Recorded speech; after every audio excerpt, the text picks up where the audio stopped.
That one is implied. Understand.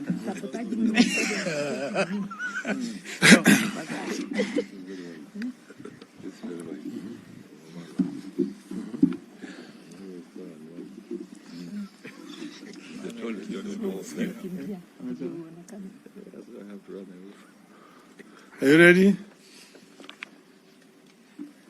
I can see nobody raising objection. Okay. Ready? Okay. Cutaways. Ah, okay. Okay. So put on your best smile. I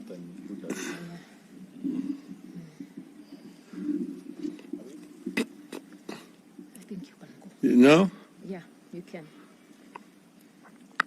So ladies and gentlemen, this is a statement by Azimio La Umoja One Kenya, July 4th, 2023. Ladies and gentlemen, we are here because the people are fed up. We all know there comes a time when people get tired of being taken for granted. There comes a time when people get tired being taken for fools. There comes a time when people get tired of getting tired and decide to act. That time has come. Consequently, we are embarking on some drastic actions against the Ruto illegitimate regime because of Ruto's own actions against us. Ruto is imposing taxes on us without our consent and making laws whose net effect is to make life increasingly difficult for our people. We are here because the taxation situation in the country and its accompanying injustices can no longer be tolerated.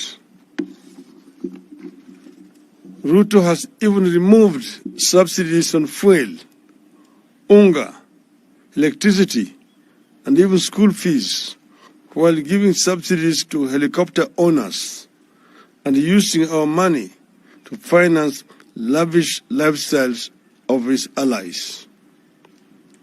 It has become clear that we are dealing with a dictator who also has no respect for wananchi.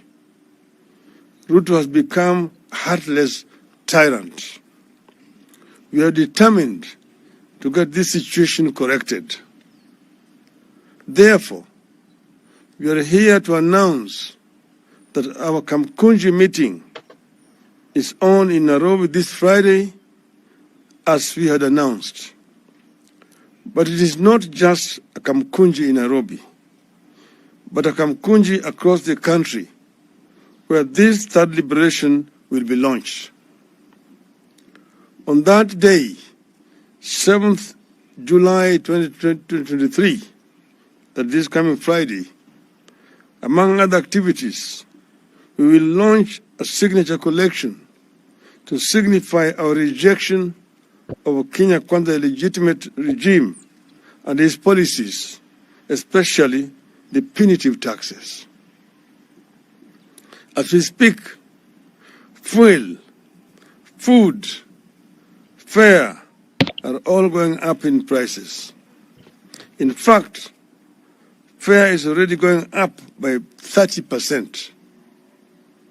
Fellow Kenyans, as a people, we are not given to suffering in silence. We don't do not kneel before dictators and beg for their mercy. Even the few who do still suffer humiliation and even death. So we fight. We express ourselves loudly and clearly on issues affecting us. So we have got to fight, and that fight begins on this Friday. We need unity now more than ever. United, we can get many of the things that we not only desire, but which we justly deserve. From Friday, let's proceed with bold determination that we are going to stick together. We are going to work together. Let us stay with this fight until the end. We abhor violence.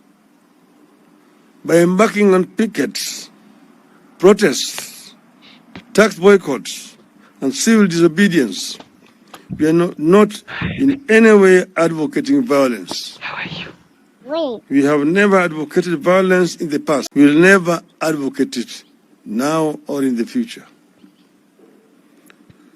We believe in the law and the rule of law and will act within the law. But only weapon that we have in our hands is our sovereign power to picket, to protest, to boycott, and embark on civil disobedience. And we begin this on Friday, July the 7th. And fellow Kenyans, we want you to know that we are right, we are not wrong. By resorting to civil disobedience and protests, we can't be wrong unless the law itself is wrong. The same law that sets up the governments and its institutions like parliament, the courts, the police, etc., allows us to picket, to protest, and engage in boycotts and present petitions. We are not wrong. We are acting within the law, and we expect nobody to frighten us. We must never be made to believe that we are wrong when we protest. And Martin Luther said, and I quote, that is Martin Luther Jr. He told us, now it means sacrificing. Yes, it means sacrificing at points. But there are some things that we've got to learn to sacrifice for. And we've got to come to the point that we are determined not to accept a lot of things that we have been accepting in the past. Unquote. As a country, we are at that point. We invite all our people to prepare to join the Kamukunji in Nairobi and in different other places across the country on Friday. I want to repeat that it's not just in Nairobi. It will be in other centers across the country, and the names are going to be announced shortly. Thank you, Kenyans. Let us meet in Kamukunji and other parts of the country for the Saba of our lifetime. Thank you. End of statement. We should take a few questions. Yeah. If there's not, okay. Related to the statement, please. To the statement. He has already locked me out. Yes. Go ahead. No, go ahead. All right. My name is Sydney Chazima from NTV. My statement is, my question is locked to, we've had a meeting with the Kenya Kwanza side of the bipartisan talks, and they are saying that since the talks are seemingly ceasing, and there's no legal conundrum around what the selection panel was doing, they're saying that it should go ahead and appoint select the commissioners for the IEBC. What is your take on that? We already made a statement about that. As you know, that IEBC is a national institution which is supposed to preside over elections. And these are not Kenya Kwanza elections. They're national elections. They are competition. So Kenya Kwanza cannot solely, alone, single-handedly appoint the referee in the elections. That is very unfair. Those then will be their own elections. They are not going to be Kenyan national elections. We've said that Azimio must be part and parcel of appointing the electoral commissioners. So that must be decided jointly. They are the ones who actually scatter the talks. They even refuse to stop that task force from proceeding ahead. The task force has said that they never stopped. They have never been told to stop at all. So they basically were just playing a game with us. But we are telling them those will not be Kenya national elections. And we hope that we will not reach that stage. Last question. My name is Emmanuel Top from KTN News. Just one question. Yesterday, the courts stopped the CS positions and declared them unconstitutional, null and void. Do you think our courts are now going in the right direction? And what's your reaction to that? Generally, we've said that, the courts, you cannot talk general, you cannot generalize. Because, you've got magistrates' courts, you've got the High Court, the Court of Appeal, and the Supreme Court. So we deal with the issues which are specific. We don't want to generalize. But we think that the court has acted correctly in doing what is right. The media must get it correct. Because you're saying the court has done Ruto a blow. No, the court has just upheld the law, what the Constitution says. They've interpreted it correctly.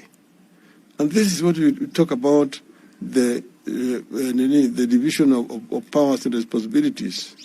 Parliament makes laws. The executive implements those laws. And if there's a dispute, then the court interprets those laws in terms of the Constitution. That is their responsibility. So they have done their work properly, in our view. Thank you. Let's call it a day. We are going to give you copies of the statement. Asanteni sana.